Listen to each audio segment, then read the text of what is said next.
नमस्कार प्रिय छात्रों और साथियों, उत्कर्ष क्लासेस के इस ऑनलाइन मंच पर आपका स्वागत है। मैं रौनक इस मंच के माध्यम से आप लोगों को गणित विषय पढ़ाऊंगा।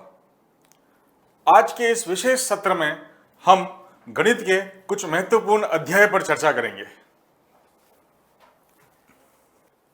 अंतर्विधि। अंतर्विधि के अंतर्गत क्या है? जैसे कोई श्रेणी आपको दे रखी है, समांतर श्रेणी है तो आप देखते ही पता लगा दोगे कि श्रेणी समांतर श्रेणी है या नहीं है। जैसे आपने देखा 1, 3, 5 विषम संख्याएं जो है ये एक समांतर श्रेणी है। अरिथमेटिक प्रोग्रेशन समांतर श्रेणी है 1, 3, 5, 7 क्रमागत दो पदों का अंतर कितना आ रहा है? 2 आ रहा है। 3 - 1 भी 2 है, 5 - 3 भी 2 है, 7 - 5 भी 2 है। तो अंतर 2 आ रहा है, इसलिए यह श्रेणी हो गई समांतर श्रेणी।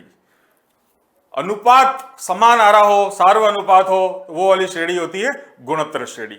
लेकिन कुछ श्रेणियां ऐसी होती है जो देखते ही हमें पता नहीं लग पाए कि समांतर श्रेणी है या गुणोत्तर श्रेणी है, लेकिन उनके अंतर समांतर श्रेणी में हो, अंतर गुणोत्तर श्रेणी में हो, तो ऐसी श्रेणी को कैसे सॉल्व करना है वो मैं अभी आपको बताऊंगा। जैसे यहां पर लिखा हुआ है A1, A2, A3, AN ऐसे हो कि इनके क्रमागत पदों के मध्य जो अंतर है वह या तो समांतर श्रेणी में हो या गुणोत्तर श्रेणी में हो, तो इसे MOD मेथड ऑफ डिफरेंस अंतर विधि द्वारा हल किया जाएगा। MOD means method of difference. Now ये क्वेश्चन क्या कहना चाह रहा है? किस प्रकार की श्रेणी को अपन अंतर विधि से हल करेंगे? श्रेणी जो खुद समांतर श्रेणी ना हो, हरात्मक श्रेणी ना हो, लेकिन उनके अंतर समांतर श्रेणी में हो। जैसे ये तो खुद एक समांतर श्रेणी है, अपने को एक ऐसी श्रेणी बनानी है जो समांतर श्रेणी में नहीं है लेकिन उनके क्रमागत पदों का अंतर समांतर श्रेणी में है। तो मैं मान लेता हूं यही क्रमागत पदों का अंतर है। पहला पद मैं मान लेता हूं सपोज 3, पहला पद मैं मान लेता हूं 3 में 1 जोड़ा मेरे पास में आ रहा है 4 में 3 जोड़ा 7 और 5 12, 12 और 7 19। ये जो मेरी श्रेणी बनी है दोस्तों, ये श्रेणी दिखने में आप कंफ्यूज हो जाओगे। आप एक बार देखोगे 3, 4, 7, 12, 19 तो दिखने में आपको ना तो ये एक समांतर श्रेणी दिख रही है, क्योंकि सार्वअंतर समांतर श्रेणी का क्या होता है? सार्वअंतर अंतर समान होता है, यहां अंतर तो समान है नहीं। तो फिर आप थोड़ा और इसको देख के एनालाइज करोगे और थोड़ा दिमाग लगाओगे तो आपको ये निष्कर्ष आप निकालोगे, अच्छा इनका अंतर है 3, 4 - 3 इसका अंतर है 1, 7 - 4 इनका अंतर है 3, 12 - 7 अंतर हो गया 5। अच्छा ये श्रेणी दी हुई श्रेणी है, वो समांतर श्रेणी नहीं है, लेकिन इनका अंतर समांतर श्रेणी में है। इसको कैसे हल करना है, इसकी क्या ट्रिक है? अच्छा कभी कभी तो दोस्तों ये पहला अंतर समांतर श्रेणी में नहीं आता है, श्रेणी इस प्रकार की दे दे कि पहला, दूसरा, तीसरे क्रमागत अंतर वाली श्रेणी समांतर श्रेणी में बन रही है। तो उस श्रेणी को कैसे सॉल्व करना है, कैसे उसका nवां पद निकालना है, अभी मैं आपको एक बहुत ही बढ़िया ट्रिक बताऊंगा। मजा आ जाएगा आपको कि सर ये तो हमने पहले कभी देखी नहीं। अच्छी लगे तो कमेंट बॉक्स में आप जरूर डालिएगा कि सर आपकी ट्रिक हमें बहुत मदद कर रही है। करेक्ट नो, जैसे देखिए आप सपोज आपको एक श्रेणी गिवन है, माना पहला पद है A1, दूसरा पद है A2, तीसरा पद A3, चौथा पद A4। ये आपकी दी हुई श्रेणी है। दिखने से आपको पता नहीं चल पा रहा है कि ये समांतर श्रेणी है या नहीं है। तो अब आपको मैं सजेशन करूंगा, आप क्या करो, आप इनके अंतर क्रमागत पदों की अंतर की एक और श्रेणी बना लो। जैसे मैंने यहां पर A2 - A1 किया, जो आ रहा है उसको लिख दिया इधर B1। A3 - A2 जो आएगा डेट इज B2। A4 और A3 का जो अंतर है B3। A5 और A4 का जो अंतर आ रहा है B4। इसी प्रकार से अपन ने क्या किया, जो दी हुई श्रेणी थे उसके क्रमागत पदों का अंतर लेते गए, एक नई श्रेणी मैंने बना दी। इस श्रेणी को देख के यदि AP है तो आपका यहाँ पे काम खत्म हो जाता है, ज्यादा आपको कुछ करना नहीं है। AP नहीं आ रही है तो आपको फिर से ये स्टेप दोहराना है, वापस आपको दो क्रमागत पदों का अंतर लेना है। तो हमने क्या किया, B2 - B1 ले लिया, B3 - B2 जो भी है उसको यहाँ लिख दिया, B4 माइनस B3 को यहाँ लिख दिया, B5 माइनस B4 को यहाँ लिख दिया। इसी प्रकार से हम आगे सीरीज बनाते चले जाएंगे जब तक 0 0 0 ना आ जाए, क्योंकि यदि यह श्रेणी समांतर श्रेणी बन जाएगी तो समांतर श्रेणी का सार व अंतर क्या हो जाएंगे, सारे पद समान आ जाएंगे, और सारे पद समान आ गए तो उनका अंतर क्या आ जाएगा, शून्य आ जाएगा। तो जब तक शून्य आ जाए, शून्य ना आ जाए, आपको ये काम करते रहना है, इसी प्रकार से सीरीज बनाती रहनी है। अब आपको दी हुई जो श्रेणी है उसका nवां पद यदि आपको ज्ञात करना है तो nवां पद जो होगा दी हुई श्रेणी का nवां पद, डेट इज गिवन बाय, देखिएगा nवां पद इज n-1c0 इंटू पहली श्रेणी का पहला पद। समझ रहे हैं आप? n-1c0 क्या है ये भी मैं आपको बताऊंगा, पता होगा आपको, नहीं भी पता होगा तो वापस बताऊंगा मैं n-1c0 क्या होता है। प्लस n-1c1 इंटू दूसरी श्रेणी का पहला पद, दूसरी श्रेणी का पहला पद क्या है, b1, प्लस n-1c2 इंटू तीसरी श्रेणी का पहला पद, चौथी श्रेणी का पहला पद। यदि d1 होता तो मैं और लिखता, पर यह 0 आ गया तो आगे 0, नहीं तो जहां तक आप जा रहे हो जाते रहो, कोई टेंशन नहीं। चाहे एपी पहले क्रमागत पद में एपी बन रही हो, चाहे दूसरे में, चाहे तीसरे में, चाहे चौथे में, आप चलते जाओ। एपी यदि लास्ट में बन रही है तो ये ट्रिक काम करेगी, निश्चित रूप से काम करेगी। ना बस अब आपको क्या करना है, कुछ नहीं करना, आपका बन गया nवां पद। एकदम सरल विधि, इससे सरल विधि आपको कहीं नहीं मिलेगी, एकदम सरल विधि। दी हुई श्रेणी का nवां पद तैयार है। एक क्वेश्चन करें अपन इस पर बेस्ड, बिल्कुल करेंगे साहब। देखिए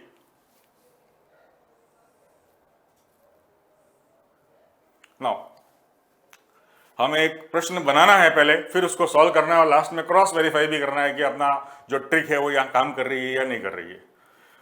तो सबसे पहले आप कोई भी एक एपी सीरीज जो आपकी इच्छा हो आप बता दीजिए।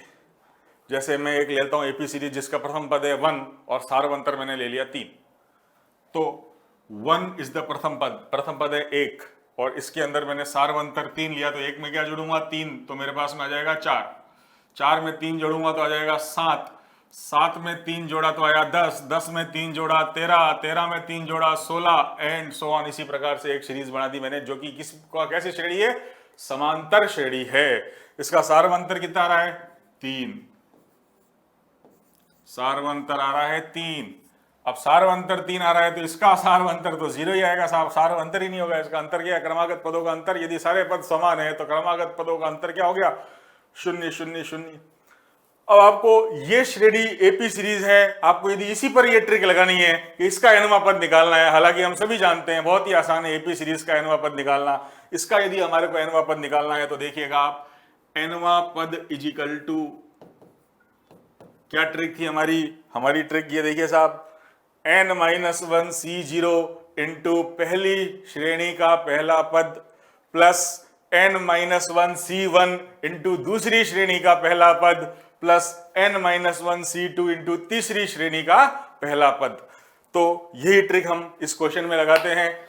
n-1c0 इंटू पहली श्रेणी का पहला पद, पहली श्रेणी का पहला पद क्या आ जाएगा 1, प्लस n-1c1 इंटू दूसरी श्रेणी का पहला पद, दूसरी श्रेणी का पहला पद है यहाँ पे 3।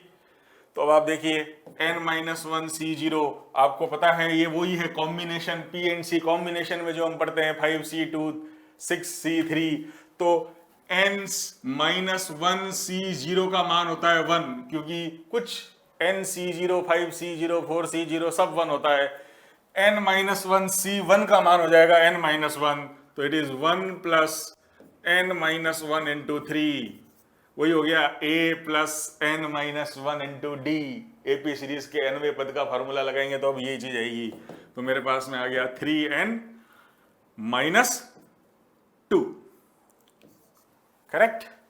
लेकिन मैं जो आपको ट्रिक बताई है ये तो एक यहां पर तो लगी रही है, लेकिन जो बहुत इससे टफ क्वेश्चन बनेंगे जिससे आप बहुत लंबी विधि से हल करते हैं, उससे भी ये ट्रिक यदि आप उनको प्रश्नों में लगाओगे तो भी बहुत आसान, इस तरह ही आसान आपको लगेगा, है ना। चेक करते हैं अपन। देखिए ये तो मैंने एक एपी सीरीज दी थी आपको,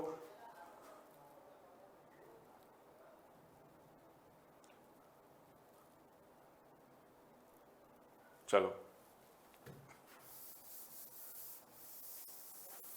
हाँ, हम इस श्रेणी की बातें नहीं कर रहे हैं, ये तो एपी सीरीज है। हमारे को एक ऐसी सीरीज चाहिए जो एपी नहीं है लेकिन उनके क्रमागत पद एपी में हो, या उनके क्रमागत पदों के अंतर का अंतर एपी में हो, तो ऐसी श्रेणी हम बनाते हैं। 1, 4, 8, 16, 31 और 56, ये हमारे को एक श्रेणी दे रखी है और मुझे इस श्रेणी का nवां पद ज्ञात करना है। तो वही चीज है साहब, श्रेणी जो है समांतर श्रेणी में नहीं है। समांतर श्रेणी में जब श्रेणी नहीं है तो हम क्या करेंगे, हम उनके क्रमागत पदों का अंतर की एक नई श्रेणी बनाएंगे। तो वही हम यहाँ क्या कर रहे हैं, 4 और 1 का अंतर कितना आया, 3, 4, बोलो 8,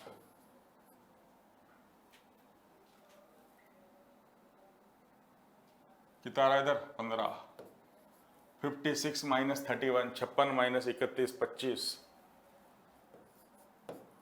अब जो मेरी श्रेणी नहीं बनी है 3, 4, 8, 15, 25, ये श्रेणी भी स्टैंडर्ड समांतर श्रेणी नहीं है, तो हम क्या करेंगे, हम इसका क्या करेंगे बताओ, वापस से क्रमागत पदों का अंतर लेके एक नई श्रेणी बनाएंगे। तो 4 में से 3 गया 1, 8 माइनस 4 कितने हो गए, 8 माइनस 4, 4, 7,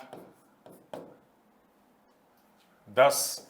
ये देखते ही थोड़ा बहुत हमारे को फील गुड होगा कि हाँ चलो अपना जो मेहनत की है सार्थक जा रही है। क्यों, क्योंकि एपी बन गई है। अब अपन कर लेंगे, हमारे पास में बहुत बेहतरीन ट्रिक है इसकी। एपी बन गई है तो इसके अंतर लिए मैंने 3, 3, 3, इसके अंतर लिए मैंने 0, 0। अब अंतर लेने के पश्चात इस श्रेणी का जो मेरे को nवां पद निकालना है, that is given by n-1c0 into पहली श्रेणी का पहला पद प्लस n-1c1 इंटू दूसरी श्रेणी का पहला पद प्लस n-1c2 इंटू तीसरी श्रेणी का पहला पद प्लस n-1c3 इंटू चौथी श्रेणी का पहला पद।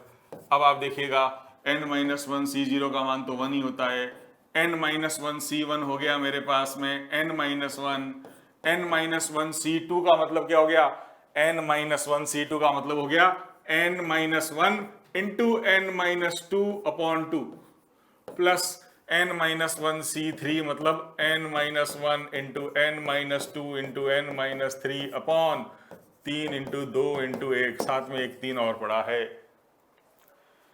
क्लियर है।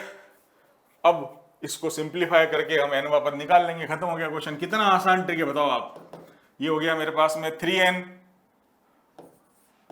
माइनस 3 प्लस 1 हो गया मेरे पास में -2 प्लस ये जो चीज है that is n square minus 3n plus 2 upon 2, और यहां पर मेरे पास में आ जाएगा 3 से 3 कट जाएंगे और नीचे मेरे पास में 2 ही रहेगा, इट इज n क्यूब।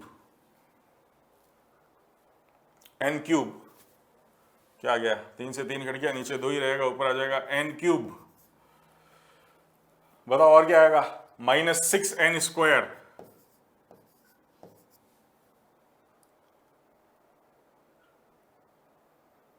और बताओ प्लस 11n माइनस 6। सही बात, सही जा रहे हैं अपन, बिल्कुल सही जा रहे हैं। तो ये जो आपके पास में एक्सप्रेशन बना है ये बन गया आपके पास में इस श्रेणी के nवें पद का एक्सप्रेशन। अब आपको चेक करना है तो आप n बराबर 1 रखेंगे, n बराबर 1 रखेंगे तो आपके पास में यहां पर देखो n बराबर 1 रखने पर क्या रहा है, 3 माइनस 2, 3 माइनस 2 मतलब 1 तो ये आ ही गया, प्लस n बराबर 1 रखा तो मेरे पास में आया यहाँ पे 0, n बराबर 1 रखा तो यहाँ भी आ गया 0, बिल्कुल पहला पद तो यहीं से निकल के देख लो 1।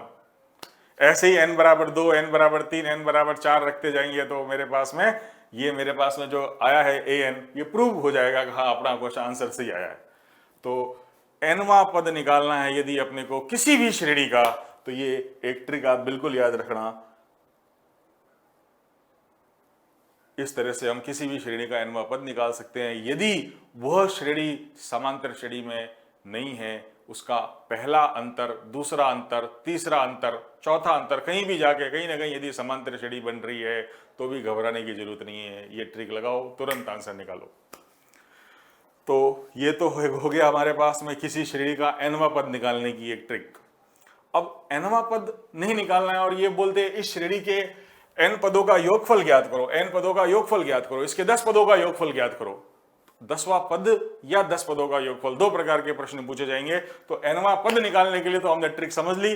अब हम किसी श्रेणी के पदों का योगफल निकालने के बारे में भी चर्चा करेंगे। कैसे हम स्मॉल छोटी ट्रिक से बहुत ही बढ़िया तरीके से, आसान तरीके से n पदों का योगफल निकाल सकते हैं। तो n पदों के योगफल निकालने के लिए जो मेरे पास में ट्रिक है वो है कुछ कुछ मेथड। दोस्तों, कुछ माइनस कुछ मेथड, इसमें क्या होता है, इसमें हर पद को अपन लिखते हैं कुछ माइनस कुछ। हर पद को अपन लिखेंगे कुछ माइनस कुछ, कुछ माइनस कुछ, इसलिए इसको बोलते हैं कुछ माइनस कुछ मेथड। अच्छा, कुछ माइनस कुछ मेथड, कुछ माइनस कुछ लिखने के पश्चात हम क्या करेंगे, कुछ माइनस कुछ लिखने के पश्चात हम सब कुछ काट देंगे, कुछ कुछ बचेगा और आपका आंसर आ जाएगा। बिल्कुल, देखते हैं अपन कैसे। जैसे एक हमने प्रश्न लिया 1/1 × 2 × 3 प्लस 1/2 × 3 × 4 प्लस 1/3 × 4 × 5।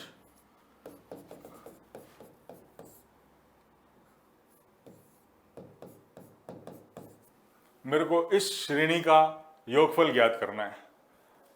योगफल ज्ञात करना है मेरे को। ये दिया हुआ व्यंजन है, इसका मान ज्ञात करो, क्या होगा, ये किसके बराबर होगा।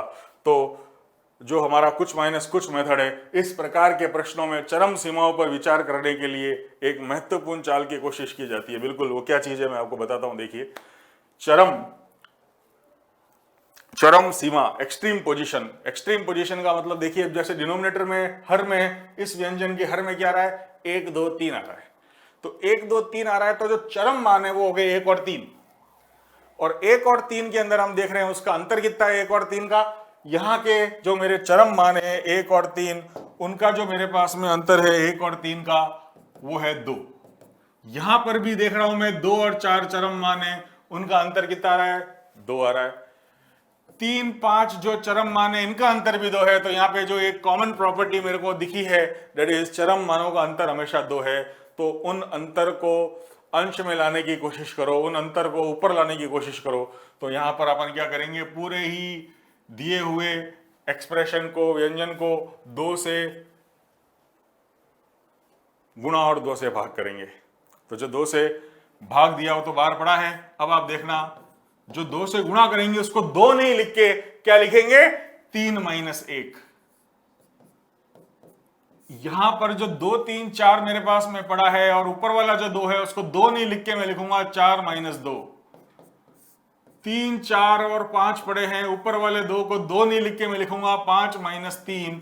और इसी प्रकार से जो मेरे पास में अंतिम पद है 10 × 11 × 12, ऊपर वाले 2 को लिख दूंगा मैं, क्या लिखूंगा बताओ। जैसे यहां पर मैंने 5 - 3 लिखा था, तो ऑब्वियस सी बात है यहां क्या लिखूंगा मैं, 12 - 10। अब आप कहोगे सर ये कुछ माइनस कुछ मेथड जो आपने बताया था वो कहाँ है। अब बस अगले स्टेप में हम वो कुछ माइनस कुछ मेथड की ही चर्चा करेंगे। देखिएगा कैसे। यहां पर मेरे पास में 1/2 तो लिखा हुई है। अब देखो मैं इसको क्या लिख सकता हूं, 3/1 × 2 × 3 - 1/1 × 2 × 3। तो जब मैंने 3/1 × 2 × 3 लिखा है तो 3 3 जब कटेगा तो मैं इसको लिख सकता हूं 1/1 × 2 - 1/2 × 3। सही बात है। प्लस यहां पर आप देखना 4/2 × 3 × 4 है, तो मैं इसको लिखता हूं 1/2 × 3 - 1/3 × 4। सिमिलरली यह पद हो जाएगा 1/3 × 4 - 1/4 × 5। और इसी प्रकार से 1/10 × 11 - 1/11 × 12। 12/10 11 12 12 12 कट गया। 1/10 × 11 माइनस 10/10 × 11 × 12 में 10 10 कट जाएगा, तो -1/11 × 12। अब आप देखिए जो नाम मैंने दिया था कुछ माइनस कुछ मेथड, आपको लग रहा होगा मैंने इस पद जो दिया हुआ था इसको भी लिखा कुछ माइनस कुछ, इसको भी मैंने लिखा है कुछ माइनस कुछ, इस पद को भी लिखा है मैंने कुछ माइनस कुछ। इस प्रकार से हर पदों को मैंने कुछ माइनस कुछ के रूप में बदल दिया है। और अब देखिए इसमें क्या ट्रिक लगेगी, इसमें सब कुछ कट जाएगा, कुछ कुछ बचेगा और आंसर आ जाएगा। देखिएगा कैसे सब कुछ कट जाएगा, क्या कट रहा है देखिए। देखिए ये माइनस का 1/2 इंटू 3, ये प्लस का 1/2 इंटू 3, मतलब पहले का दूसरा और दूसरे का पहला कट गया। इसी प्रकार से दूसरे का दूसरा और तीसरे का पहला भी कट जाएगा, तीसरे का दूसरा चौथे का पहला भी कट जाएगा, सेकंड लास्ट का दूसरा और लास्ट का पहला भी कट जाएगा। सारे ही पद कटने के पश्चात हमारे पास में दो ही पद बचेंगे। देखिए पहले का पहला और आखिरी का आखिरी। तो पहले का पहला और आखिरी के आखिरी को लिखूंगा तो मेरे पास में इस श्रेणी इसका योगफल आ जाएगा।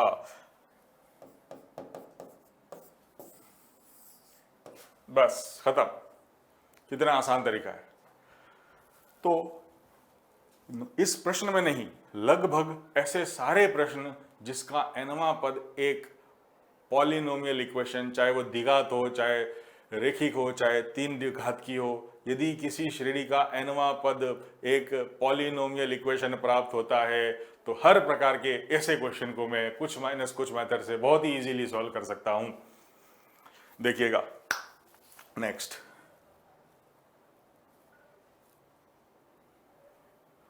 जैसे अपन एक क्वेश्चन और लेते हैं, 1 + 2 + 3 + 4 अप टू n। दोस्तों ये तो आप सभी जानते हैं, n प्राकृत संख्याओं का योगफल सिग्मा n। ये 10th क्लास की टेक्स्ट बुक में भी आपने पढ़ा होगा। n AP सीरीज का n पद से भी हम इसका योगफल निकाल सकते हैं। होता है इसका n × n + 1/2। बहुत ही आसान सा एक्सप्रेशन है, लगभग स्टैंडर्ड रिजल्ट है, सभी जानते हैं। आज मैं इसको भी मेथड ऑफ डिफरेंस कुछ माइनस कुछ मेथड से प्रूव करवाऊंगा। कैसे आया कुछ माइनस कुछ मेथड से, ताकि पता चल जाए हर प्रकार के क्वेश्चन में कैसे अपन कुछ माइनस कुछ मेथड लगा सकते हैं।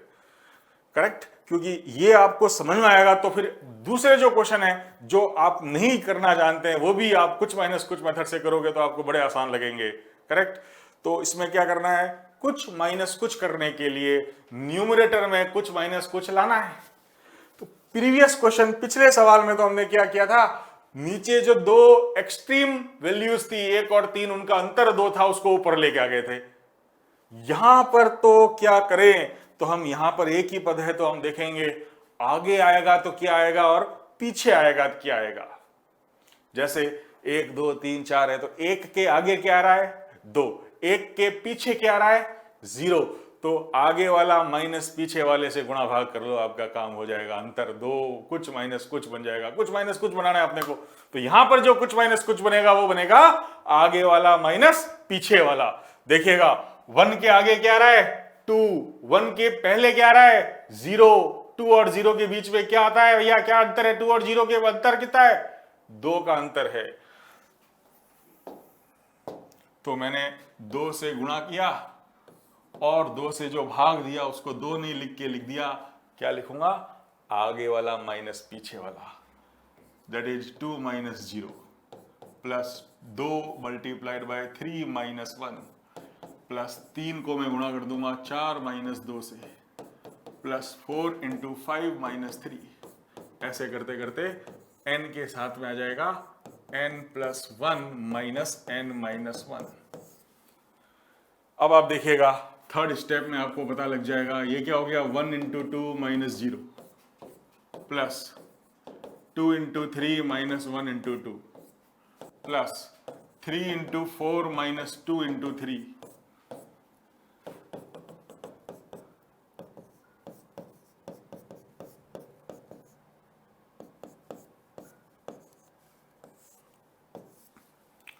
कुछ माइनस कुछ। हर पद को मैं क्या लिख रहा हूं, हर पद को मैं लिख रहा हूं कुछ माइनस कुछ। इसको भी मैंने लिख दिया कुछ माइनस कुछ। देख लो आप, 2 से गुणा किया ना, 3 दूनी 6 - 2 कितने होते 4 और नीचे 2 पड़ा है 2, बिल्कुल 2 को ऐसे लिख सकता हूं। अब आप खुद देखो क्या करना है इसमें। अब कुछ माइनस कुछ के रूप में अपन ने लिख दिया। अब तो सब कुछ कटेगा, कुछ कुछ बचेगा और आपका आंसर आ जाएगा। देखिएगा कैसे, यहां क्या ट्रिक बन रही है देखो आप, 1 into two 1 into two 1 into two 1 into two, मतलब पहले का पहला दूसरे का दूसरा, पहले का पहला दूसरे का दूसरा। ना देखिएगा अब आप, पहले का पहला और दूसरे का दूसरा मैंने कैंसिल कर दिया, दूसरे का पहला और तीसरे का दूसरा भी कट रहा है, तीसरे का पहला, चौथे का दूसरा, सेकंड लास्ट का पहला और लास्ट का दूसरा, सब कट गए, सारे कैंसिल हो गए। क्या क्या बचा, पहले का दूसरा और लास्ट का पहला, पहले का दूसरा तो जीरो ही है, तो अपने पास में आ गया केवल n इंटू एन प्लस 1/2। तो हमने कुछ माइनस कुछ मेथड से पहले n प्राकृत संख्याओं का योगफल भी निकाल लिया। मजा आया कि नहीं आया आपको? एक और क्वेश्चन मैं आपको कुछ माइनस कुछ मेथड से कराता हूं, जैसे मैंने आपको कराया, इसी कड़ी में हम आगे चले। 1 into two plus 2 into 3 plus 3 into 4 plus 50 into 51, योगफल ज्ञात करें। तो अब योगफल ज्ञात करें तो जो हमारा मेथड है, हम कैसे करते हैं आज तक, योगफल ज्ञात करना है तो हम तो पहले एनवा पद निकालते हैं, फिर एस एन बराबर सिग्मा टी एन ने पता नहीं क्या क्या करके सॉल्व करते हैं। कुछ करने की जरूरत नहीं है, आपको केवल कुछ माइनस कुछ मेथड लगाना है, कोई फॉर्मूला याद नहीं रखना है। कुछ माइनस कुछ मेथड लगाया, क्वेश्चन सॉल्व हो गया। कुछ माइनस कुछ मेथड में यहां पर क्या करेंगे, देखो वही चीज कुछ माइनस कुछ न्यूमरेटर में ऊपर लाने के लिए हम क्या करेंगे, 1 और 2 है तो 1 और 2 है तो हम वही सोचेंगे आगे आएगा तो क्या आएगा और पीछे आएगा तो क्या आएगा। 1 और 2 के आगे क्या आता है, 3, और पीछे क्या आता है, 0। कितना अंतर आ रहा है, 3। क्या वही अंतर यहाँ है क्या, 4 माइनस 1 3, बिल्कुल आ रहा है। तो हम वही काम करेंगे, 3 से गुणा भाग करेंगे हम। तो 1/3 1 इंटू 2, साथ में क्या लिखेंगे दोस्तों, 3 से गुणा भाग किया, 3 से भाग गया, 3 से जो गुणा करना है वो 3 क्यों किया, आगे वाला माइनस पीछे वाला 3 है इसलिए किया। तो हर पद के आगे साथ में गुणा किससे कर लूंगा, आगे वाला माइनस पीछे वाला, 3 माइनस 0 प्लस 2 इंटू 3, किसे गुणा करना है, आगे वाला माइनस पीछे वाला, plus 3 into 4 multiplied by 5 minus 2। इसी प्रकार से 50 इंटू 51 गुणा करना है 52 माइनस 49। देखिएगा अब क्या करना है साहब, 1/3 तो पढ़ा ही है, मेरे पास में आ गया 1 into 2 into 3 minus 0 plus 2 into 3 into 4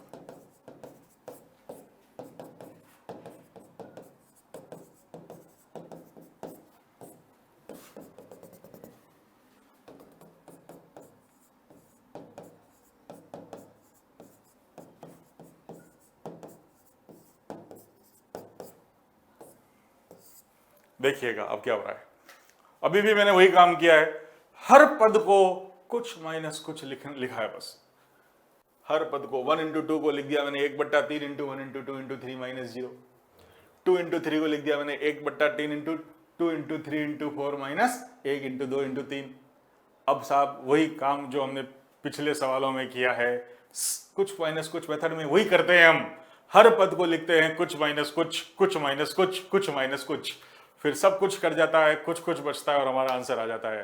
तो यहां पर भी वही हो रहा है, देखिए पहले का पहला और दूसरे का दूसरा कैंसिल हो गया, दूसरे का पहला और तीसरे का दूसरा कैंसिल हो गया, तीसरे का पहला, चौथे का दूसरा, सेकंड लास्ट का पहला, लास्ट का दूसरा, सारे ही मेरे पद कैंसिल हो गए हैं। बचा क्या साहब, पहले का दूसरा और लास्ट का पहला। तो इसका मतलब ये हो गया कि इस श्रेणी को मैं लिख सकता हूं 50 इंटू 51 इंटू 52/3।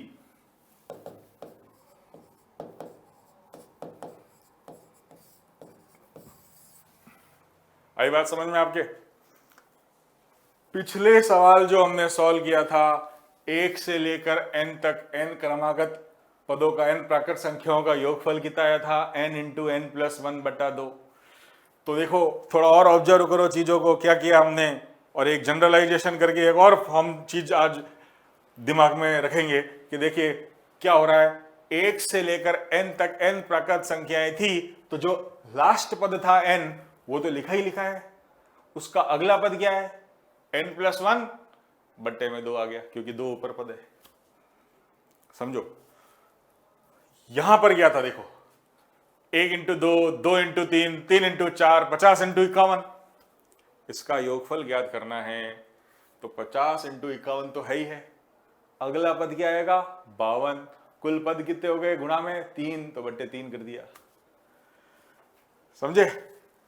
बताओ पहले क्वेश्चन का आंसर क्या होगा। पहले क्वेश्चन का आंसर बिना कुछ पेन चलाए, बिना कुछ किए, केवल दिमाग लगाओ, कुछ माइनस कुछ मेथड से पहले क्वेश्चन का आंसर यदि मुझे निकालना है तो श्रेणी 1 into 2 into 3 plus 2 into 3 into 4 plus 3 into 4 into 5 plus के n पदों का योगफल होगा। तो यह n पदों तक का योगफल ज्ञात करना है। पहला पद दिया हुआ है, दूसरा दिया हुआ है, तीसरा दिया हुआ है। तो पहले तो आप देखिए इसका nवां पद होगा क्या, nवां पद इसका होगा क्या। पहला पद क्या है, 1 इंटू 2 इंटू 3, दूसरा पद 2 इंटू 3 इंटू 4। तो आप एक जनरलाइज करके nवां पद निकाल सकते हो। चौथा पद क्या होगा, 4 इंटू 5 इंटू 6। 10वां पद क्या होगा, 10 इंटू 11 इंटू 12। तो nवां पद क्या होगा, n into n+1 into n+2। तो nवां पद हो गया n into n+1 into n+2। Correct. अब हमें Sn यदि निकालना है तो हम वही कुछ माइनस कुछ मेथड लगाते हैं, या हमने जो पहले जो अपने प्रश्न किए हैं उससे जो हमने लास्ट में एक जो ट्रिक बनाई है वो भी हम यहां पे लगा सकते हैं कि भैया nवें पद में कितने गुणनखंड है, 3। n, n+1, n+2 वो तो यहां आएंगे ही आएंगे। अगला क्या होगा, n+3। गुणनखंड है कितने, 4 से भाग दे दो, बस काम खत्म। आंसर आ गया इसका। क्या आंसर हो गया भैया, n, n+1, n+2, n+3 बटे 4। आंसर आ गया इसका B option is the correct one. अरे आया, समझे आप? जैसे कुछ इंपॉर्टेंट रिजल्ट जो हम याद रखते हैं, सिग्मा n, सिग्मा r 1 से लेकर n तक जा रहा है। योगफल मतलब सिग्मा n बोलते हैं इसको, इसका समेशन, इसका योगफल होगा n इंटू n+1 बटा 2। पहले n प्राकृत संख्याओं का योगफल हमने डिराइव भी किया है आज कुछ माइनस कुछ विधि से। और एक सब जिन्हें जानते हैं सिग्मा n², पहले n प्राकृत संख्याओं के वर्गों का योगफल होता है n into n+1 into 2n+1 बटा 6। लेकिन मैं इसको आपको फिर कह रहा हूं, बिल्कुल इसको भी हम कुछ माइनस कुछ मेथड से सॉल्व कर सकते हैं। रटना नहीं है फॉर्मूला, चीजें रटनी नहीं है। फॉर्मूला भले आपको आए चाहे ना आए, आपको 2 चीजें आनी चाहिए। स्पेशल सीक्वेंसेस यदि आप पढ़ रहे हैं तो आपको 2 चीजें आनी चाहिए। पहला तो मैंने जो ट्रिक बताई थी n पद निकालने के लिए, tn कैसे निकाला जाता है, वो tn निकालने के लिए उस ट्रिक को याद रखो, और sn निकालने के लिए कुछ माइनस कुछ मेथड ढंग से समझ लो, बस आपका काम हो जाएगा। इस प्रकार का कोई भी सवाल आप यदि करोगे और ये 2 चीज़ आपको आती है तो बिना किसी फॉर्मूले से आप ये दोनों कोई भी क्वेश्चन कर सकते हैं। तो जैसे अब अपन ने चर्चा कर रहे हैं भैया सिग्मा n² का हम लोगों को क्या करना है, देखना है कुछ माइनस कुछ मेथड से कैसे आता है। तो बिल्कुल देखते हैं, देखो सिग्मा n² कुछ माइनस कुछ मेथड से कैसे आता है।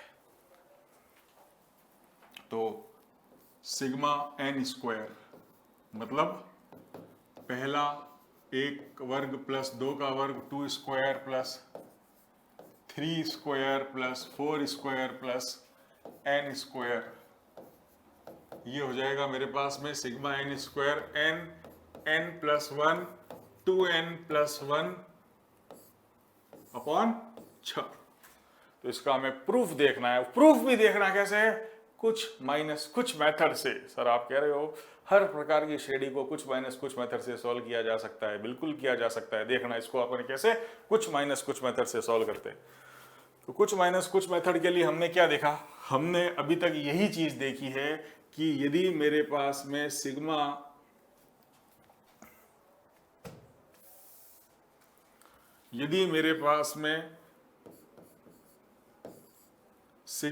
n है, सिग्मा n मतलब इसको मैं लिखता हूं n इंटू n+1/2। अच्छा, पिछले क्वेश्चन में हमने क्या देखा था, 1 into 2 plus 2 into 3 plus n into n+1 यदि nवां पद है तो इसका योगफल होता है n, n+1, n+2 बट्टा 3। देखा था, मतलब जो nवां पद आ रहा है एक अगला पद उसके साथ में गुणा कर लो और टोटल कितने पद हो गए उससे भाग दे दो, आपका SN निकल जाएगा।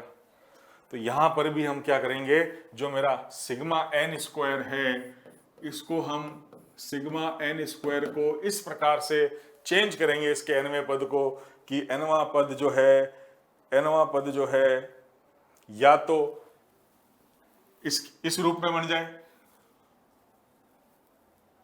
n+1 के रूप में बन जाए। एक सेकेंड, हाँ, सिग्मा एन स्क्वायर देखिएगा, तो मैं एन स्क्वायर को क्या लिख सकता हूं, एन स्क्वायर को मैं लिख सकता हूं n इंटू n+1 -1 लिख सकता हूं कि नहीं लिख सकता हूं, बताओ आप मेरे को। क्या मैं सिग्मा एन स्क्वायर को n इंटू n+1 -n बिल्कुल लिख सकता हूं, n into n+1 -n n square ही होता है। नाउ अब आप देखिए ये हो गया मेरा sigma n into n+1 minus sigma n। देखिएगा ये क्या बन गया, ये बन गया 1 into 2 plus 2 into 3 plus 3 into 4 plus n into n+1। तो इसका योगफल हम कैसे निकालेंगे, ये जो n+1 है ये तो रहेगा ही, इसका अगला गुणनखंड क्या होगा, टोटल फैक्टर कितने हैं, minus n into n+1 upon 2। हल करने पे मेरे पास में n+1 मैंने क्या ले लिया कॉमन, 6 ले लिया एलसीएम, 2n+4 -3। बिल्कुल साहब मेरा प्रूव हो चुका है, n+1 2n+1 बटा 6। कुछ माइनस कुछ मेथड से, ये भी कुछ माइनस कुछ मेथड से किया, ये भी कुछ माइनस कुछ मेथड से किया। अब आप बोलोगे कि सर चलो ये तो प्रूव हो गया, ये भी हम प्रूव कर सकते हैं कुछ माइनस कुछ मेथड से, बिल्कुल कर सकते हैं, ये भी कर सकते हैं। सिग्मा n4 का फॉर्मूला देखो आपको ये तो याद भी नहीं होगा, कई किताबों में ये दिया हुआ भी नहीं होता है, केवल ये 3 दिए हुए होते हैं, सिग्मा n स्क्वायर और सिग्मा n क्यूब। n प्राकृत संख्याओं का योगफल, n प्राकृत संख्याओं के वर्गों का योगफल, n प्राकृत संख्याओं के घनों का क्यूब्स का सम। करेक्ट। नाउ ये वाला यदि हमें प्रूव करना है कुछ माइनस कुछ मेथड से, देखिएगा 1 cube plus 2 cube plus 3 cube plus n cube, ये होता है n इंटू n+1 बटे 2 का स्क्वायर। और हम चाह रहे हैं कुछ माइनस कुछ मेथड लगा के इसका प्रूफ निकालना। तो कुछ माइनस कुछ मेथड निकालना है तो सबसे पहला काम, इसका nवां पद क्या है, सिग्मा n क्यूब। नाउ nवां पद जो आ रहा है वो एक क्यूबिक 3 घात की समीकरण है, तो 3 पद तो इसमें आने ही आने हैं। तो देखो ये स्टेप यदि तुम्हें समझ में आ गया तो इस तरह का कोई भी क्वेश्चन तुम इजीली सॉल्व कर लोगे। तो साहब n क्यूब जो है मैं इसको अलग से सॉल्व करता हूं, समझाता हूं n क्यूब को कैसे अपने को तोड़ना है उस रूप में। तो n क्यूब को मैं लिख रहा हूं n+1 n+2 n+1 n, क्योंकि यदि nवां पद ये है तो मेरे को पता नहीं, लेकिन हाँ nवां पद ये है तो मैं देखते ही कुछ माइनस कुछ मेथड से इसको लिख सकता हूं। इसका योगफल कितना होगा, n+1 n+2, अगला पद n+3, टोटल फैक्टर 4 तो बट्टे 4। बस ये हमने प्रूव भी किया, पिछला क्वेश्चन भी सॉल्व किया। देखो अभी 9। अब हमें इसके गुणांक सेट करने, और कुछ नहीं करना, बस गुणांक सेट करने के लिए मैंने मान लिया कि भैया, गुणांक सेट करने के लिए मैंने मान लिया कि यहां पर आ रहा है a, यहां पर आ रहा है b और यहां पर आ रहा है c। अब मुझे केवल a b c के मान निकालने हैं, क्वेश्चन तुरंत सॉल्व हो जाएगा a b c का मान निकालते हैं। ये छोटा सा आपको काम यहां करना पड़ेगा। तो मान निकालने के लिए हम क्या करेंगे, गुणांकों की तुलना कर लेंगे। यहां पर n क्यूब ही एक पद है तो n क्यूब का गुणांक कितना है, 1। तो यहां पर इधर तो n क्यूब मिलना ही नहीं है, n क्यूब यही मिलेगा। n क्यूब का गुणांक कितना होगा, a। इसका मतलब तुलना करने पर a का मान आ गया मेरे पास में 1। समझ रहे हैं आप। अब देखिएगा आप, एन क्यूब के पश्चात मैं क्या करूंगा, एन स्क्वायर के गुणांकों की तुलना करूंगा। तो LHS में मेरे पास में एन स्क्वायर का कोई पद है ही नहीं, तो एन स्क्वायर का गुणांक आ जाएगा मेरा 0। RHS की बात करें तो एन स्क्वायर का जो गुणांक आएगा वो क्या आएगा, देखिएगा यहां पर ए, यहां पर आएगा 3n स्क्वायर, 3a, सही बात है। यहां पर एन स्क्वायर का गुणांक आएगा b, तो इसका मतलब 0 बराबर 3a प्लस b। ए हम 1 निकाल चुके हैं, तो a 1 रखने पर b का मान आ जाएगा -3। इसी तरह से c का मान निकालना है तो क्या करेंगे, n के गुणांकों की तुलना करेंगे। n के गुणांकों की तुलना की तो n का गुणांक भी देखें अपन, यहां तो है ही नहीं, यहां n के साथ में कितना आएगा 2a, यहां पर b, यहां पर c।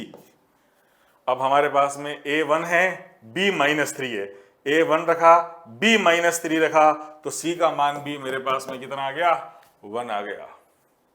बिल्कुल, तो हम क्या कर सकते हैं, जो मेरा सिग्मा n क्यूब था, मैं सिग्मा n क्यूब को लिख सकता हूं सिग्मा n+1 n+2, b की जगह आ गया -3, सिग्मा n+1 और प्लस सिग्मा n। करेक्ट। देखिएगा आप यहां पर a की जगह यदि मैं 1 रख देता हूं, यदि मैं a की जगह यहां पर 1 रख देता हूं तो मेरे पास में यहां पर क्या बन जाएगा, देखिएगा चेक कर रहे हैं कि अपने मान सही है या नहीं है, a b c के ये मान मेरे सही है या नहीं। यदि आपको चेक करना है तो आप चेक भी कर सकते हो। a बराबर 1 रखा तो आपके पास में आ जाएगा n³ plus 3n square plus 2n। b की जगह -3 रखा तो -3n स्क्वायर -3n, c की जगह 1 रखा तो n। देखिए ये n स्क्वायर से n स्क्वायर गया, n 2n 3n 3n गया, केवल n क्यूब बचा कि नहीं बचा।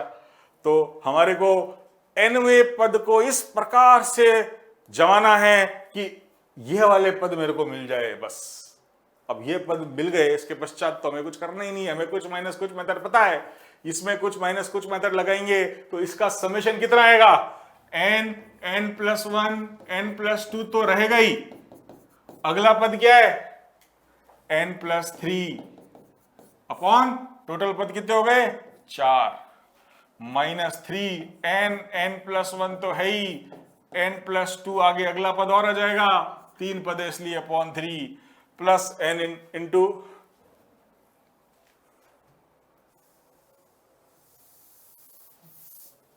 प्लस सिग्मा n, आप जानते ही n इंटू n+1/2, इसको आप सिंप्लीफाई करते ही आपका सिग्मा n क्यूब सिद्ध हो जाएगा n इंटू n+1/2 का वर्ग।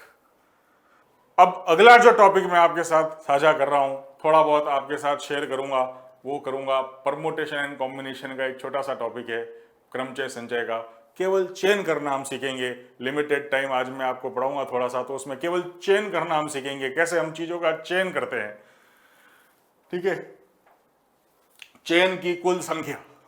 अब चेन कैसे करना है, ये तो प्रैक्टिकली हमारे जिंदगी में कई बार ऐसी चीजें आती है कि भाई चेन करना हमारे को पड़ता है। जैसे मान लो आप किसी दुकान पर गए, वहां पे आपको 4 अलग अलग प्रकार की चॉकलेट पड़ी है और आपको किसी एक चॉकलेट का चयन करना है, तो 4 में से कोई एक चॉकलेट का यदि आप चयन करना चाहेंगे तो 4 में से कोई भी एक चॉकलेट चयन करनी है, या तो वो लो या वो लो या वो लो या वो लो। कितनी प्रकार से चयन कर पाएंगे आप, 4 में से एक चॉकलेट का चयन आप 4 ही प्रकार से कर पाएंगे, या तो वो वाली या वो वाली या वो वाली या वो वाली। अब सपोज आपको बोला गया 4 चॉकलेट दे के बोला गया इसमें से कम एक चॉकलेट का चयन करना है, तो अब ये होगी या तो आप केवल एक चॉकलेट ले रहे हैं या 2 भी ले सकते हैं, क्योंकि कम से कम एक चॉकलेट का चयन करना है। 1 भी ले सकते हैं, 2 भी ले सकते हैं, 3 भी ले सकते हैं और 4 भी ले सकते हैं। तो कम से कम अलग अलग चीजों में से एक का चयन करना, बिल्कुल सही बात है। तो इसका जो सूत्र है पहले वाले का, कम से कम अलग अलग चीजों में से n अलग अलग चीजों में से कम अलग अलग n चीजों में से एक का चयन करने का जो सूत्र होता है, दैट इज 2 की पावर n-1। कैसा आया दोस्तों, देखिए जैसे अपने 4 चॉकलेट की अपन ने उदाहरण लिया है, 4 चॉकलेट मेरे पास में पड़ी है, तो सबसे पहले जब मुझे चयन करना है तो मेरी पहली नजर जाएगी पहली चॉकलेट पर। पहली चॉकलेट या तो मैं लूंगा या मैं नहीं चयन करूंगा, या तो मैं चयन करूंगा या नहीं करूंगा। तो पहली चॉकलेट को लेने के कितने तरीके हो गए भैया? 2। दूसरी को लेने के कितने तरीके हो गए? 2 ही, या तो मैं लूंगा या नहीं लूंगा। ऐसे ही तीसरी को लेने के 2 तरीके और चौथी को लेने के भी 2 तरीके। तो 2 into 2 into 2 into 2 total number of तरीके कितने हो गए? 16 प्रकार से मैं चॉकलेट का चयन कर सकता हूं। लेकिन वो कह रहा है कम से कम एक चॉकलेट लेनी है। इन 16 में एक तरीका वो भी आएगा जब मैंने पहली भी नहीं ली, दूसरी भी नहीं ली, तीसरी भी नहीं ली और चौथी भी नहीं ली। वो तरीका मुझे इसमें से हटाना पड़ेगा। तो 2 की पावर 4 जो 16 में से एक तरीका घटाऊंगा तो टोटल 15 प्रकार से मैं कम से कम एक चॉकलेट का चयन कर सकता हूं। तो ये हो गया मेरे पास में 2 की पावर n-1। देखिए अब एक उदाहरण लेते हैं अपन। यहां पर तो क्या है, 4 चॉकलेट ही लिए और चारों एक एक चॉकलेट थी। ऐसा भी हो सकता है कि मैं आप में से किसी को बुलाऊं और ऑप्शन दूं। कैसे ऑप्शन दूं? देखिए मैंने यहां पर 3 प्रकार की चॉकलेट्स ले रखी है, 3 प्रकार की चॉकलेट्स। जैसे सपोज मैं करता हूं कि भैया मेलोडी, ठीक है। अब ये बढ़िया चॉकलेट आई है पल्स, मीठी खट्टी मिक्स, और एक जो सदाबहार चॉकलेट पुरानी चलती आ रही है किस्मी।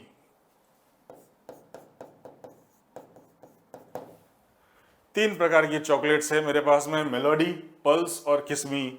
सपोज मेरे पास में 4 मेलोडीज पड़ी है, 3 पल्स पड़ी है और 2 किस्मी पड़ी है, और मैं आपको बुलाऊं और बोलूं बच्चे एक काम करो, आप लोग ये जो चॉकलेट्स पड़ी है इसमें से तेरी इच्छा होती चॉकलेट लेके चला जा। तो अब क्या होगा, वो चयन करेगा। कम से कम एक चॉकलेट तो उसको लेनी ही लेनी है, कम से कम एक चॉकलेट लेनी है कोई भी प्रकार की। मतलब एक चॉकलेट कुछ ना कुछ लेके जाएगा, खाली हाथ उसको नहीं जाना है, कुछ ना कुछ यहां से लेके जाना है। तो अब जब वो बच्चा यहां पर आएगा तो पहली नजर जाएगी उसकी मेलोडी पे। अब मेलोडी यदि उसको पसंद होगी तो वो सारी ले लेगा। हो सकता है वो मेलोडी 4 में से 3 ले ले, हो सकता है एक भी ना ले। भाई चयन तो उसको करनी है ना, तो उसके मन में क्या क्या प्रकार से वो सोच सकता है, मेलोडी का चयन वो कितनी प्रकार से वो कर सकता है। देखिएगा तो मेलोडी है कितनी मेरे पास में? 4। तो वो सोचेगा मेलोडी या तो मैं लूं ही नहीं, या 1 लूं, या 2 लूं, या 3 लूं, या चारों मेलोडी ले लूं। तो मेलोडी को लेने के चयन करने के कितने तरीके हो गए उसके पास? 5 तरीके से वो मेलोडी चॉकलेट्स का चयन कर सकता है। पल्स चॉकलेट के ऊपर जब उसकी नजर जाएगी मेलोडी के पश्चात, तो वो पल्स चॉकलेट कितनी प्रकार से चयन कर सकता है? सोचो कितनी पल्स चॉकलेट है? 3 पल्स चॉकलेट है। या तो तीनों समान है, अलग अलग नहीं है, पल्स तो तीनों एक जैसी चॉकलेट है, कोई भी लो क्या फर्क पड़ता है। या तो वो एक भी ना ले, एक तरीका तो ये हो गया वो पल्स ले ही नहीं। एक तरीका हो गया वो केवल एक ही पल्स ले, या 2 पल्स ले ले, या तीनों ही पल्स वाली चॉकलेट ले ले। तो पल्स की चॉकलेट लेने के कितने तरीके हो गए उसके पास? 4। और किस्मी चॉकलेट यदि उसको लेनी है तो कितनी प्रकार से ले सकता है वो? 3 प्रकार से ले सकता है। तो 5 4 जा 5 चौक 20, 20 इंटू 3 60 प्रकार से वो टोटल चॉकलेट्स का चयन कर सकता है, जिसमें वो तरीका भी शामिल है जब वो कोई भी चॉकलेट नहीं ले रहा है। अब यदि क्वेश्चन वाला बोले कम से कम एक चॉकलेट तो वो ले ही ले, तो कम से कम एक चॉकलेट तो वो ले ही ले, तो मेरे पास में जो आंसर हो जाएगा वो हो जाएगा 60 - 1, क्योंकि वो कुछ ना लेके जाए, वो तरीका इसमें से मुझे घटाना पड़ेगा। समझ रहे हैं आप? अच्छा, इसमें ऐसा भी क्वेश्चन बन सकता है कि उसको मैं बोलूं कम से कम एक चॉकलेट हर वैरायटी के लेके जाना। भाई कम से कम एक मेलोडी तो ले जाना ही है, एक पल्स भी तेरे को ले जाना है और एक किस्मी भी तेरे को ले जानी है। तो अब वो जब आएगा तो मेलोडी को लेने के जो 5 तरीके थे, अब मेलोडी को लेने के कितने तरीके हो जाएंगे उसके पास में? 4 तरीके ही हो जाएंगे। क्यों? क्योंकि उसको कम से कम एक मेलोडी तो लेनी ही लेनी है। पल्स लेने के कितने तरीके हो जाएंगे? 3 तरीके हो जाएंगे, और किस्मी लेने के 2 तरीके हो जाएंगे। तो 24 प्रकार से क्या कर सकता है वो? इन चॉकलेट्स में से चयन कर सकता है, जिसमें कम से कम एक चॉकलेट हर प्रकार की उसके पास आए। समझे आप? तो चयन करने का ये तरीका है। अब मैं इसकी एप्लीकेशन कहाँ काम आती है, ऐसे क्वेश्चनों में इसकी एप्लीकेशन काम आती है जहां अपन सोच भी नहीं सकते कि भैया इसको ऐसे सॉल्व किया जाता है। अपन फॉर्मूला रट लेते हैं और रट रट के फॉर्मूले को काम चलाते हैं। थोड़ा दिमाग लगाएंगे आज अपन, इसकी एप्लीकेशन कहाँ काम आएगी तो देखिएगा इसकी एप्लीकेशन कहाँ काम आती है। मैं आपको यहीं से ही रिलेट करके बताता हूं। जो मेलोडी है उसको मान लो 2। क्या मान लो? 2। मतलब मेरे पास में क्या है? 2 की पावर 4, मतलब 4 मेलोडी है। मतलब 2 4 बार मेरे पास, 4 बार 2 2 2 2 4 पड़े हैं मेरे पास में, मतलब 2 2 2 2 4 पड़े हैं। पल्स मेरे पास में 3 पड़ी है, मैंने पल्स को मान लिया, मेलोडी को मैंने माना 4, पल्स को मैंने माना, सॉरी मेलोडी को मैंने कितना माना था? 2। मेलोडी को मैंने मान लिया 2, पल्स को मैंने मान लिया, पल्स को कितना माना? 3, किस्मी को 5। तो मेरे पास में देखना अब आप 2 4 पड़ी है, पल्स जो है उसको मैंने 3 माना है। कितनी पल्स पड़ी है? 3 पल्स पड़ी है। और किस्मी मेरे कितनी बनी है? किस्मी को मैंने 5 माना है। कितनी किस्मी पड़ी है? 2 पड़ी है। तो मेरे पास में एक नंबर बन गया 2 की पावर 4, 3 की पावर 3, 5 की पावर 2। तो ये बेसिकली प्राइम फैक्टराइजेशन, जब हम एलसीएम लसअप लेते हैं, बचपन में हमने सीखी थी, तो लसअप लेने के पश्चात एक नंबर का लसअप है, ये वो नंबर कौन सा होगा देखिएगा, 2 की पावर 4 मतलब 16, 16 इंटू 27 इंटू 25, जो भी एक नंबर है वो एक नंबर है। यदि क्वेश्चन बनता है भैया उस नंबर के कितने गुणनखंड है, तो दोस्तों नंबर ऑफ फैक्टर्स, गुणनखंड कितने, उसके कितने भाजक है, भाजक यदि मुझे उसके निकालने हैं, भाजकों की संख्या, तो भी वो इसी की एप्लीकेशन है। चयन के द्वारा ही उसको हम समझ सकते हैं। जैसे हम एक ये 2 की पावर 4 वगैरह सवाल जो हमने लिया है, थोड़ा सा हम इजी कैलकुलेशन के लिए कोई भी नंबर चयन कर लेते हैं अपने मर्जी से। मर्जी से जो हमने नंबर चयन किया वो किया है साहब, बोलो 120। 120 मैंने एक नंबर चयन कर लिया, और मैं आपको बोलता हूं कि भैया 120 के भाजकों की संख्या ज्ञात करो। तब आप क्या करोगे? आप सोचोगे 120 के भाजकों की कितनी संख्या है, मतलब ऐसे कितने नंबर है जिनकी टेबल में 120 आता है ना, जिनका। तो 120 के भाजक 1 है, 1 120 का भाजक है क्या? बिल्कुल है। 2 भी है, 3 भी है, 4 भी है, 5 भी है, 6 भी है, 7 नहीं है, 8 हाँ है, 9 नहीं है, 10 बिल्कुल 10 भी है साहब, 12 भी है, 12 भी है। तो ऐसे यूं करते जाएंगे तो कितने करेंगे? 13 का पता नहीं, 14 का पता नहीं, 15 है। तो इसको भी हम क्या कर सकते हैं? इसको हम चयन विधि से भी हल कर सकते हैं। ये भी एक एग्जाम्पल है, चयन सिलेक्शन के ऊपर ही बेस्ड ये क्वेश्चन है। 120 का आपको करना क्या है? सबसे पहले आपको 120 में देखना है लसअप लेके कि 120 में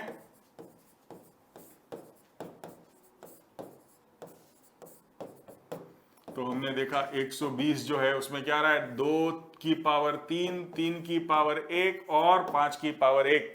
मतलब कितनी मेलोडी है? 3 मेलोडी है। कितनी पल्स है? 1 पल्स है। कितनी किस्मी है? 1 किस्मी है। बस उसमें से आपको क्या करना है? चयन ही करना है। चयन करके जो चीज आपके पास में बनेगी वो 100% 120 का एक फैक्टर तो होगी ही होगी। देखिएगा कैसे, मेरे पास में 2 की पावर 3 है, तो 2 को चयन करने के कितने तरीके हो गए? अरे 2 की पावर 3 है, 2 को यदि मुझे चयन करना है तो 2 2 2 3 अवेलेबल है। तो जब मैं चयन करूंगा तो या तो 2 लूं ही नहीं, या 1 लूं, या 2 लूं, या तीनों ले लूं। तो 2 की पावर 3 में से 2 को चयन करने के 4 तरीके हो गए। 3 की पावर 1 है मेरे पास में, 3 की पावर 1 में से मेरे को 3 चयन करना है, तो मैं 2 प्रकार से चयन कर सकता हूं, या तो मैं लूं ही नहीं, या मैं लूं। तो 3 को लेने के 2 तरीके हो गए, और 5 को लेने के भी मेरे पास में 2 तरीके हो गए। तो 4 इंटू 2 8 इंटू 2, भैया इसके कितने गुणनखंड, कितने भाजक होंगे? 16 भाजक ही होंगे। 2 की पावर अपने बिल्कुल 16 भाजक होंगे, 120 के 16 भाजक होंगे। देखिए 1 2 3 4 5 6 7 8 9 10 तो हम निकाल चुके हैं, 6 और है, वो भी अब निकाल ही देते। देखो 15 के पश्चात क्या भाजक आएगा बोलो? 16 तो आता नहीं है, 17 है नहीं, 18 है नहीं, 19 है नहीं, 20, 20 के बाद 30, 30 के बाद 40, 40 के बाद 60 और 60 के बाद 120।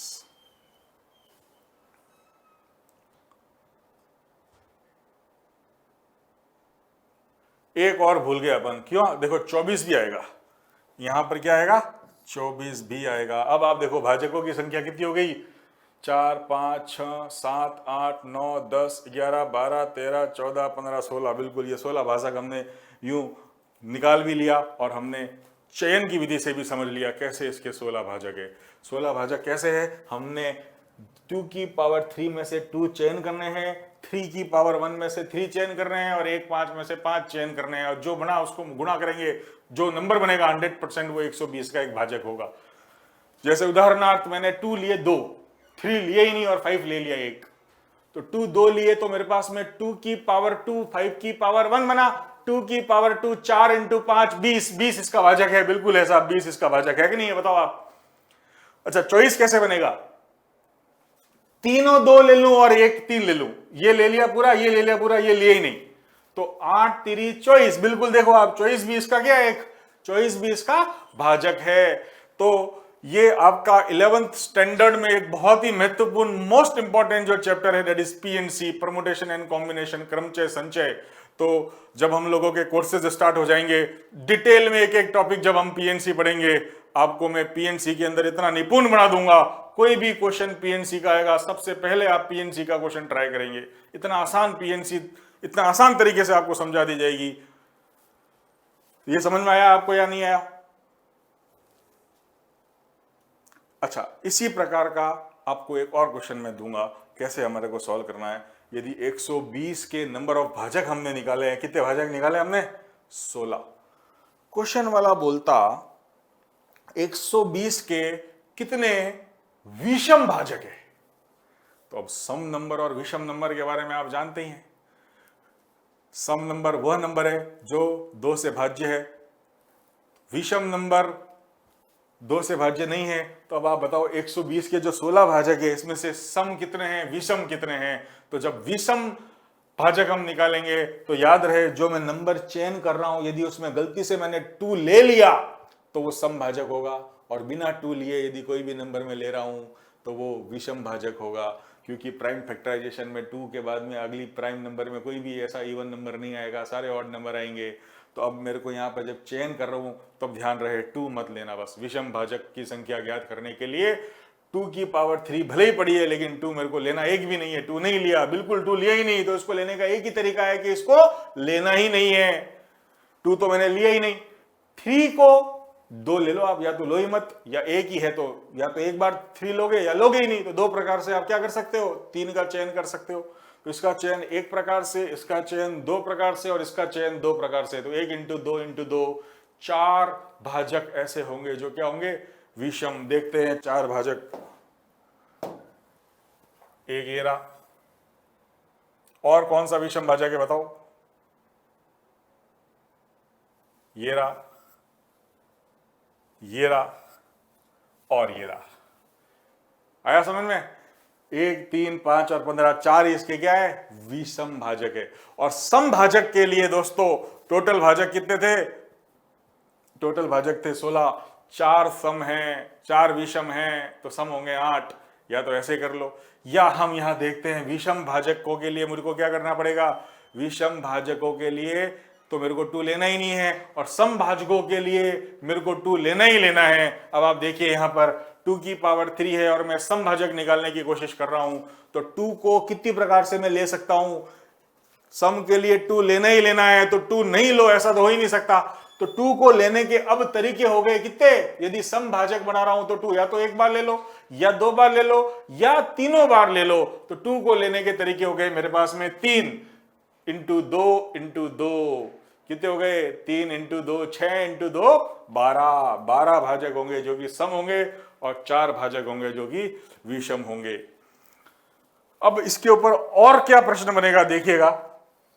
जैसे 120 के सारे भाजक आपने लिख दिए, क्वेश्चन वाला बोलता है सभी भाजकों का योगफल ज्ञात करो। यह भी सवाल बनता है, सभी भाजकों का योगफल ज्ञात करो।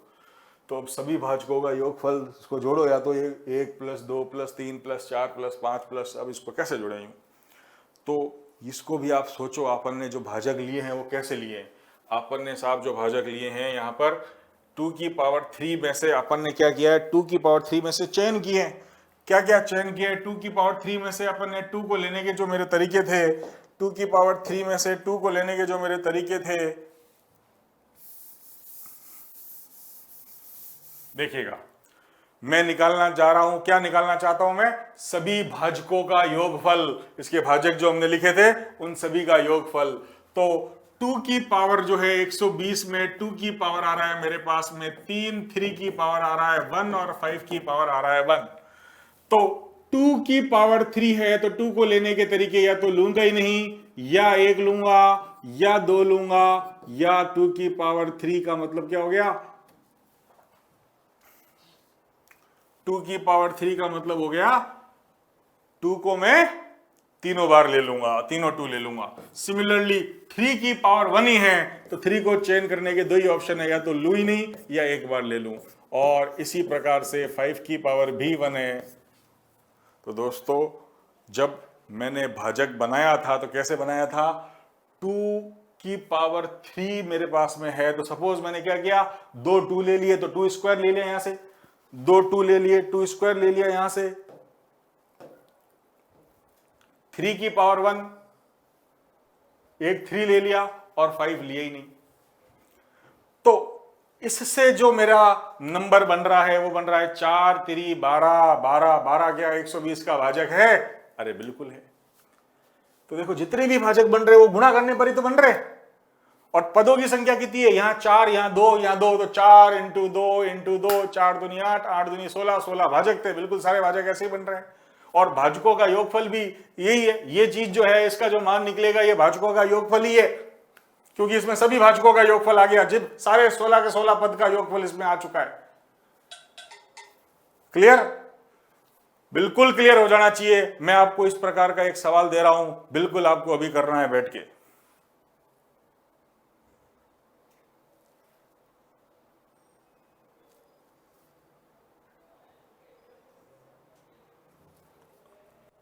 चलिए, संख्या n पर विचार करें। n क्या है? n है मेरे पास में 75600। इतनी बड़ी संख्या मैंने आपको दी है 75600। मैं आपको बोलता हूं इसके भाजकों की संख्या ज्ञात करो। कितने भाजक होंगे 75600 के? तो बैठ के टेबल में देखना नहीं है कितने भाजक होंगे, ऐसे ये लंबे लंबे करके उसमें करोगे तो 2-3 घंटे खराब हो जाएंगे आपके, फिर भी आंसर सही नहीं आएगा। तो जो तरीका मैंने आपको बताया, सबसे पहले आप क्या करो, इसका लसअप और प्राइम फैक्टराइजेशन करो। उसके पश्चात देखो इसके अंदर 2 कितने हैं, 3 कितने हैं, 5 कितने हैं, 7 कितने हैं। उस हिसाब से आप क्या करो, चयन करो नंबर ऑफ भाजक आके। नंबर ऑफ विषम भाजक भी आपके पास में आ जाएंगे।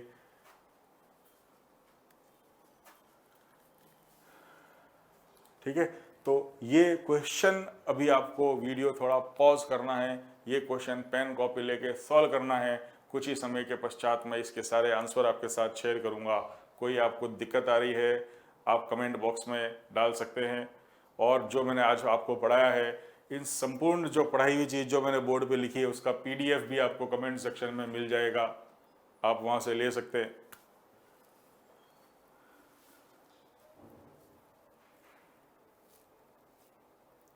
तो दोस्तों, ये सारे 75600 के जितने भी क्वेश्चन मैंने पूछे गए थे उनके आंसर्स मैंने आगे लिखे हुए हैं। आप एक बार नोट कीजिए। जो मैंने आज आपको पढ़ाया है उसी आधार पर ये सारे क्वेश्चन आपको सॉल्व करने हैं।